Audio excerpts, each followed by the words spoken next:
Morning everyone, Dutchman Wise Repairs, working on a 2011 Jeep Grand Cherokee Limited. We're going to be removing and replacing the passenger side CV axle.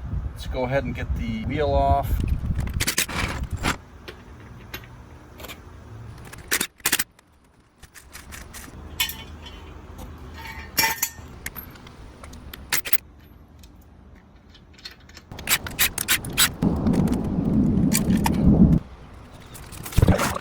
Little extra safety, you never know. So a quick rundown of what we're going to be doing here is we're going to take the whole brake caliper assembly off the caliper mounting bracket. We'll remove the bolts back there, the two that are back there, and just get this off and hanging off to the side. We'll have to get the upper ball joint loose. We've got some linkage back up in here, the stabilizer linkage. Trying to see if I get this on film because I got my camera reversed. This guy here, we'll get the outer tie rod loose and out of the way. And then you've got the strut here that comes down to the fork. Down in there, we got to get that loose. There's a bolt down there, long bolt that goes through. Get that loose. Axle not loose. Rotor off. I got this side up as well, and I'm going to go ahead and put the other side up as well. May need to do that when I'm putting the new CV axle in. You might need to turn the differential in the front just to kind of get splines aligned. All right, so what I did is I just cocked turn the tires to the left. This is 21 millimeter. Here's two bolts back here. You've got one up here, one here, and then one directly down below.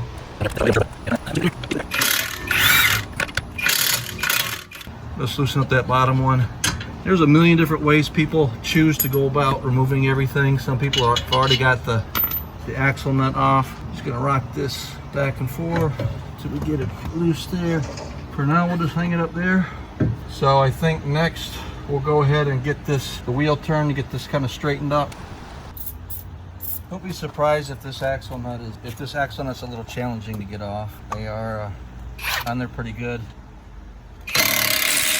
So the good thing I've got here is that this is mine, pushes back and forth. You can kind of, let me see if I can get that video up in there.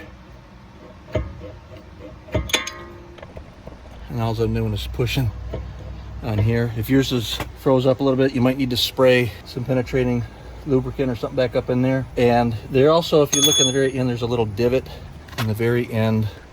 There's a divot in the very end of that axle. Sometimes you might actually have to get a pneumatic hammer with a little tip that would fit in there to kind of wail on that and loosen it up, vibrate it, and get it loose. So next things is when you're removing the rotors off these Cherokees, right up in here, like right where my pick is, there's an O-ring. I'm just kind of picking at it right now. That has to come out, and what I would recommend you do is maybe spray a little penetrating oil just right there so that when your pick goes in there, the O-ring isn't dry and you don't catch it. I can actually just pull it right off. Okay, you'll want to get that off. You see the rotor just pop off. Now once you get to this point, this is the wheel hub assembly here. There's 3 bolts that hold this in. There's one up top, and then they're about 120 degrees out from each other. So you got one here, one down here, one here. They come from the back side. You do not need to remove those for doing the CV axle. Let's get into this upper control arm ball joint situation here. That sometimes can be fun. We'll get a size on that. We'll need a pry bar probably. All right, we got a 21 millimeter up here. We'll see if the universal can get at it that way.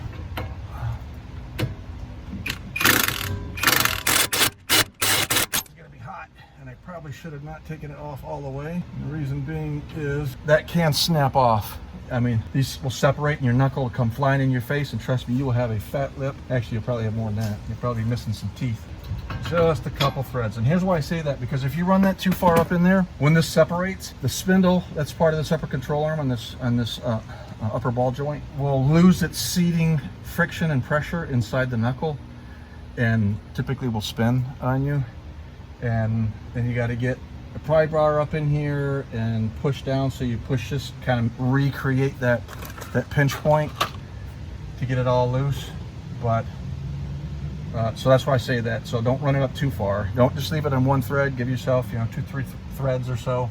We're going to get a mallet. We're going to whack on that, send a little vibra shock through there, and pop that puppy loose.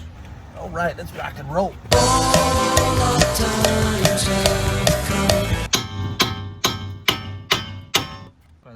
probably should have said something like, wear some safety glasses. You'll shoot your eye out, kid. Do that, you never know what you'll hit, what might chip off on you. Better be safe than sorry. Probably gonna leave that just like it is. Let's get on that outer tie rod. I think it's also a 21. Yeah, it's a snug 21. Get that.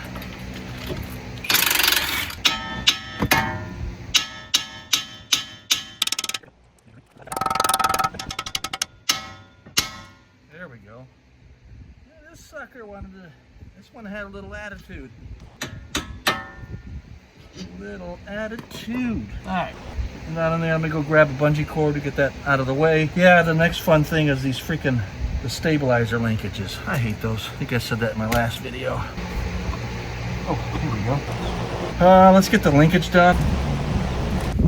So this is what we're after right here. The stabilizer. We need to get that removed. That's part of what's going to allow us to separate the lower control arm, which is right here, back up in here, this big piece, and this strut fork, so that we can get the CV axle through. So sometimes what you run into with these guys is these, you'll see them when you get back there and look at it, is they'll spin on you. And honestly, that's all I've ever had happen to me. And you almost hold out hope, but it never works that way for me. So I'll give it a shot. And if not, then I'll just cut them off. And by the way, for those people who say, oh, there's an 8mm stud, but they're all rusted up, and as soon as you put 8mm on there, get it halfway loose, and then it just spins on you. So I'm going to get my side cutter and cut them off. And we're separated. And I've got the parts for this, so that'll be part of this job. Alright, so the nut on this bolt that comes through here is a 24, and the head of that bolt is a 21. Make sure. Yep, 21. It usually comes off. Not too bad. We shall see. Alright, should probably is a little warm. Okay, so let's just double check things. Linkage loose, outer tie rod off, caliper assembly out the way. We just loosened up the strut fork nut. Just basically gonna just tap that guy through, and I'll go get a punch. We'll finish tapping that through. Then we'll get up into the top here and finish loosening up that upper control arm from the upper ball joint. And then we should be loose. And then we're gonna get back inside and get that shaft popped off. We'll see what kind of an adventure that's gonna be for us. All right, let's get this guy tapped through. Just so you can kind of see what we're doing here. Whoops, out of control camera. Rebel cam, what the heck is going on here? Come on, be still. You got our bolt coming out there. All right, so before we finish tapping that out, I'm gonna go ahead and loosen up the upper control arm. That should give us a little bit of slack in that lower control arm to finish thing up, because right now I think I've got the upper control arm assembly kind of pushing down, so I've still got pressure coming from up above. I just push down a little bit here with a pry bar. Just be careful, make sure it's in there nice and tight so you don't bust yourself. There we go. And that actually did, oh, smokes, talk about a close-up. We got like major camera issues today. So just loosening up that upper control arm, or not loosening it, but taking it apart. That's my mistake. That's loosened up the bolt down here. So, I mean, I can turn it via hand, and so I'll be able to get that out now.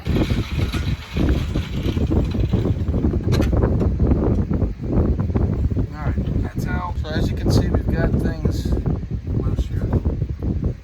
Now, when you get up on the back side here, when you look down inside here, you can see the shaft spline still kind of down in there. And as we pull this whole assembly down, and basically I'm using my hand up here on the upper port, or the knuckle. You're just going to be pulling down, and then we're going to push that axle out so that this axle shaft, you know, kind of comes out here and it's free to move. Then we'll be able to work in there and get at the rest of it.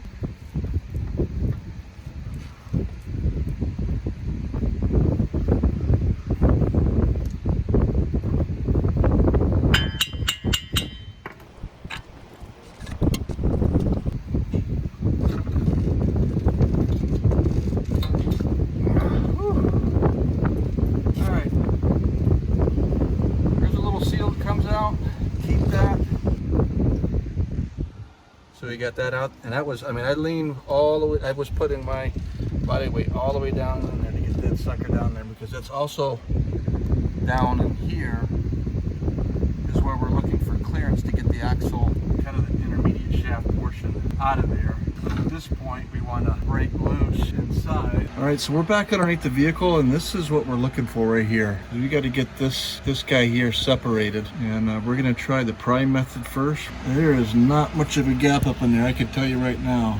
I mean, it's just like a sliver there.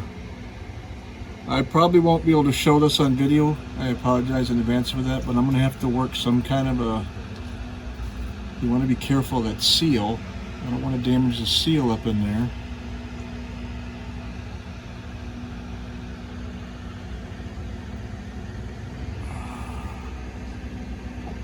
Not much to work with, so we'll see what happens. All right, so I got it loose. I'm going to show you the best I can because there's just not a lot of space underneath here.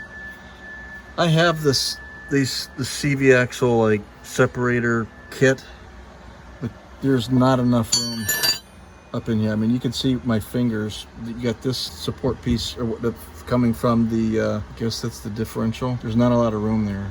So what I ended up doing is I put this guy up in here like that, and I can't leave it there because I'm holding the camera with one hand. So I had that there, kind of resting in there.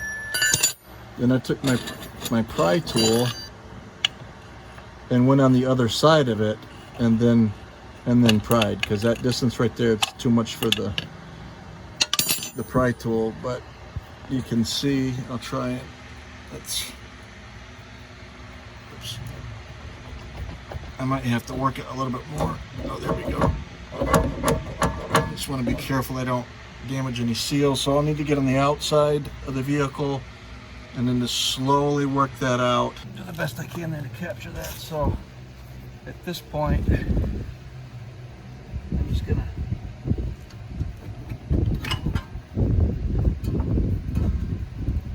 bring this whole bad boy out.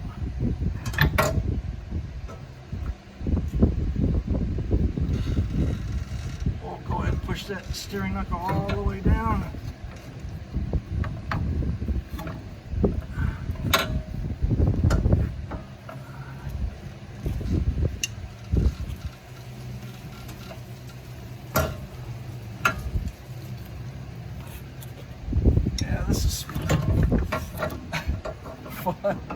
Anyhow, all right, got it out. Everything looks, in shape. Boots.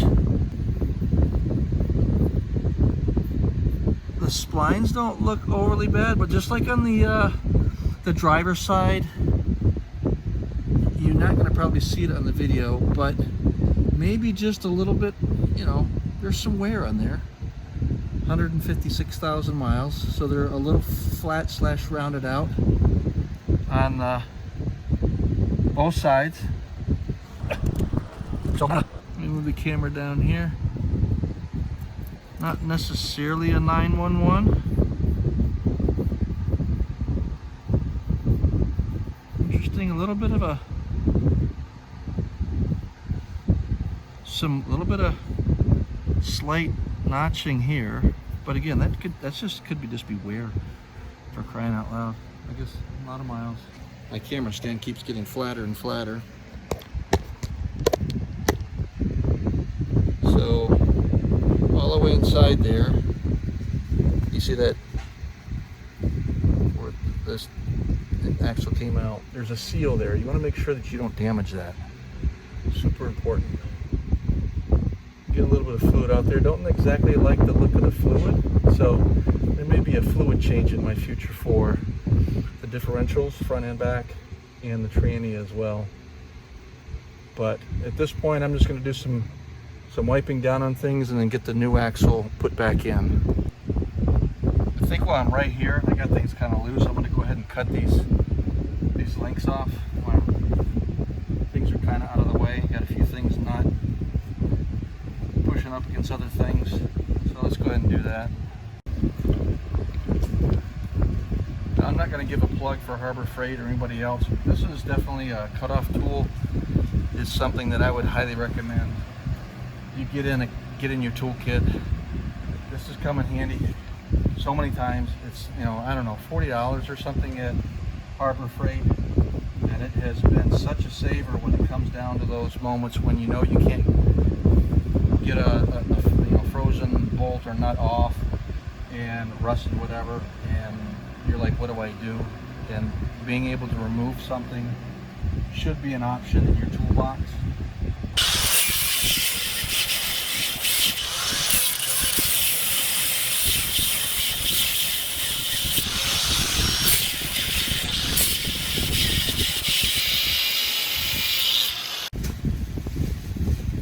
Show you a little bit in there. So I've already kind of reversive install. Had to pull down on the knuckle here to get this part of the shaft through the fork down here, down at the bottom down in here.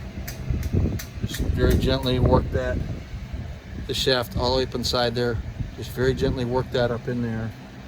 You don't want to just go shove it in there. You may, that's why I jacked up the passenger size. You may need to do a little bit of rotation to kind of get the teeth to mash up before you kind of push that back in there, and that clip that you saw on the end of the axle will kind of snap in place. So let's just go ahead and finish this up.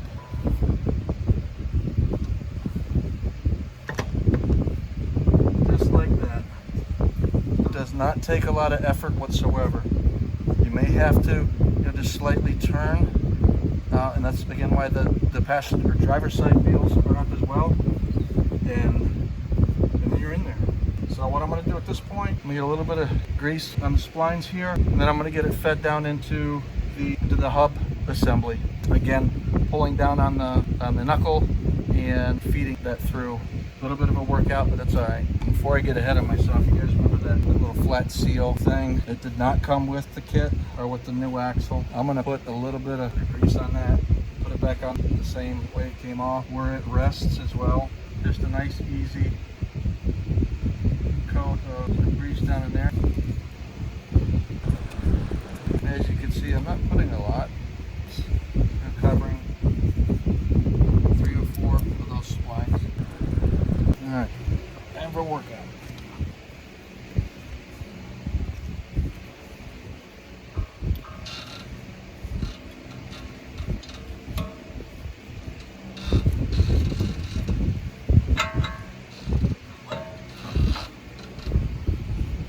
All right, I get that little seal kind of blocking things.